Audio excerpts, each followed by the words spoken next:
Oke, ya gitu caranya kita bisa atur nih. Coba kita kasih load deh biar kelihatan.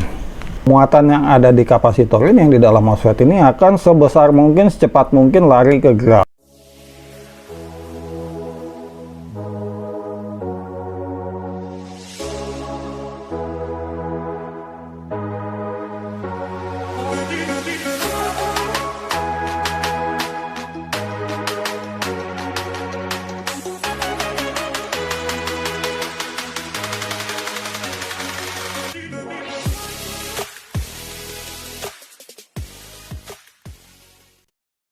Bismillahirrahmanirrahim. Assalamualaikum warahmatullahi wabarakatuh. Kembali lagi dengan saya Teni Bagindo di channel Apa Itu. Ini lanjutan dari part sebelumnya. Kita masih fokus untuk mengatur kecepatan DC motor. Sebagai informasi, prinsip kerja pengontrolan DC motor ini bisa diterapin di banyak hal, mulai dari kontrol speed CNC spindle-nya, mobil listrik, motor listrik, robot-robot forklift dan sebagainya. Prinsip kerjanya sama aja, sesimpel ini. Pada part sebelumnya kita udah bahas bagaimana kita generate PWM dengan menggunakan Wemos, terus juga kita sudah analisa bagaimana spektrumnya, maksudnya sinyalnya high dan low dengan osiloskop. Sekarang kita coba drive MOSFET menggunakan sinyal PWM yang udah kita generate menggunakan Wemos. Kita mulai aja. Sebelum kita lanjut, flashback sedikit. Kita mendrive MOSFET menggunakan potensio. Artinya, sinyal yang masuk itu analog. Dari 0 sampai maksimumnya nih tegangan di antara kedua pin potensio ini yang ujung-ujung. Misalkan 12 volt, ya maksimumnya 12 volt. Dengan PWM, pendekatannya agak beda. Sebelum kita jelasin perbedaannya, kita lihat dulu datasheet. Di sini ada nilai kapasitans 1220, 295, 100 picofarad. Ini maksudnya apa sih? Apa sih konsekuensinya? Kita gambar aja. Misalkan kita punya rangkaian MOSFET. Di sini kita kasih load, di atas kita kasih supply. Misalkan 12 volt. Ini drainnya, ini source. Di source kita hubungkan ke ground. Ini low side switching. Kita udah bahas tentang low side dan high side switching. Di gate kita kasih sinyal PWM. Apa yang terjadi?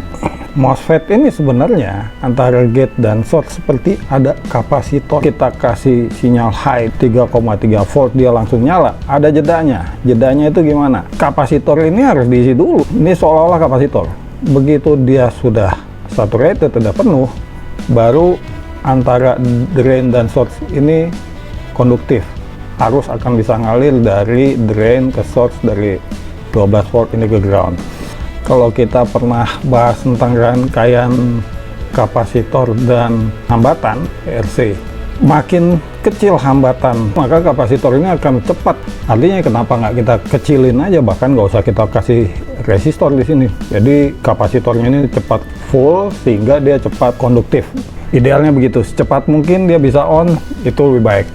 Nah, cuma pertanyaannya saat sinyalnya low apa yang terjadi? Misalnya di sini nih 0 volt. Ini kan kita hubungin ke misalkan D6 dari Wemos. Kita bisa lihat di sini, ini ground, ini perbedaannya, potensial di sini begitu dia penuh. Saat kita kasih low, artinya di sini ada ground nih. Gate-nya ini terhubung ke ground. Muatan yang ada di kapasitor ini, yang di dalam MOSFET ini, akan sebesar mungkin, secepat mungkin lari ke ground. Cilakannya, not MCU itu nggak bisa kita kasih arus besar-besar ke GPIO-nya. Biasanya dia keluarnya ini maksimum kalau nggak salah 12 miliampere yang output yang keluarnya. Artinya ya masuknya kurang lebih sama lah atau lebih dikit. Nah, cuma kalau di sini ada arus yang secepat mungkin, sebesar mungkin keluar masuk ke digital IO-nya, iya bisa-bisa ini angus. Nah, makanya kalau kita lihat rangkaian MOSFET, di sini biasanya ada resistor yang di gate. Besarnya berapa bisa dihitung. Kita pilih aja. Misalkan ya 1 kilo ohm lah. V sama dengan I kali R, I sama dengan V bagi R. Kalau kita punya 3,3 volt dibagi 1000 sama dengan 3,3 miliampere. Fine, masih jauh di bawah 12 miliampere. Ya udah, kita kasih aja resistor 1 kilo ohm. Jadi saat dia off, muatan yang di kapasitor ini balik ke D6 terus masuk ke ground, tapi dihambat, yang masuk cuma maksimum 3,3 miliampere kalau kita kasih resistor di sini 1 kilo ohm. Nah, terus biasanya di rangkaian MOSFET itu kita suka lihat lagi di sini nih. Di sini ada lagi pull down resistor 10K. Gunanya buat apa? Gunanya adalah sehingga gate ini nggak floating. misalkan nggak high nggak low, misalnya mati deh, nggak high nggak low gitu. Kalau kita pull down otomatis si gate-nya ini low, jadi nggak ada arus yang mengalir antara drain dan source. Jadi ini 2 poinnya, satu resistor di gate, kedua pull down resistor. Kalau kita lihat rangkaian selalu itu. Oke, coba kita mulai aja. Ini ada WeMOS, keluarnya dari D6 ini. Ya kalau kita lihat rangkaian seperti ini, kita harus masukin resistor. Coba kita ambil aja nih. Ini dari sini kita jumper aja ke atas. Ini MOSFET-nya terhubung drainnya ke negatif rail. Ini ntar loadnya di sini, berarti ini yang rail di atas itu yang negatif. Positifnya kita kasih rail yang di atas, kita koneksiin langsung ke voltage dari power supply. Berarti ini langsung ke power supply 12 volt. Source-nya kita jumper ke ground. Dari sini kita kasih ke ground. Kita kasih aja jumper. Biar kelihatan saya kasih kawat-kawat aja deh. Kalau nggak ntar tutupan kabel nggak kelihatan di video.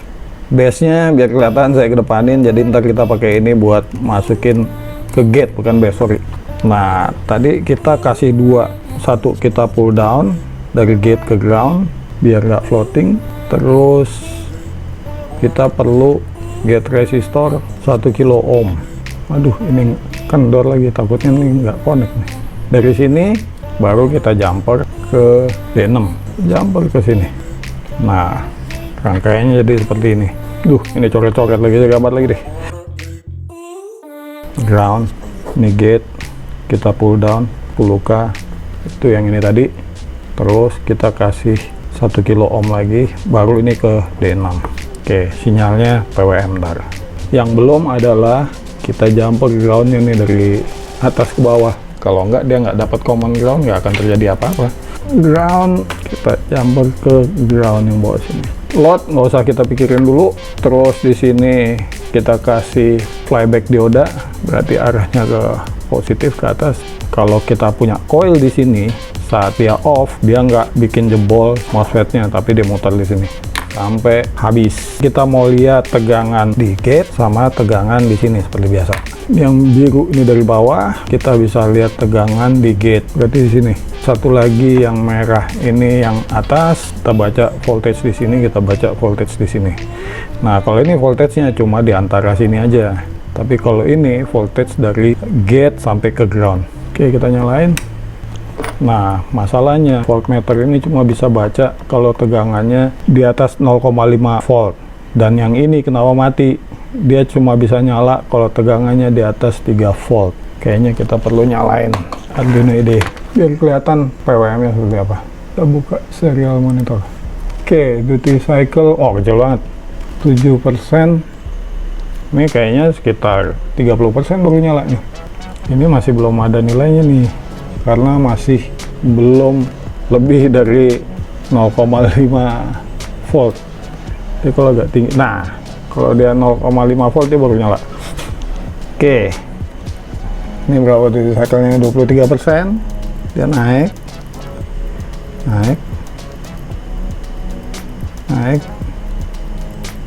terus 1 volt, ini 6 volt di atas ini. Oke, ya gitu caranya kita bisa atur nih. Coba kita kasih load deh biar kelihatan. Nah cuma ini loadnya kecil ya, nggak gede. Tuh kipasnya nyala. Ini cuma 0,2 ampere. Saya nggak punya load yang besar. Ini kalau kita turunin,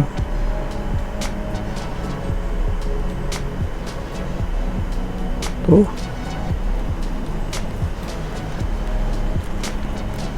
ini caranya.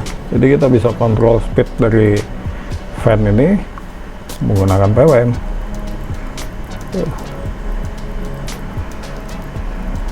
Sayangnya saya nggak punya beban yang besar, jadi kita bisa kontrol speednya menggunakan sinyal yang digenerate dari WeMOS. Oke, jadi kita udah bahas bagaimana caranya ngedrive DC motor menggunakan PWM yang digenerate dari Wemos. Harusnya kita perbesar pakai MOSFET dan sinyalnya linear dari 0 sampai 12 volt. Kita udah bahas juga tentang kenapa di rangkaian MOSFET itu ada dua resistor. Ya, yang pertama resistor di gate karena ada kapasitor, internal kapasitor. Dia istilahnya input sama output kapasitor. Terus yang kedua buat pull down biar nilainya nggak floating. Sebenarnya ada yang ketiga. Yang ketiga itu apa?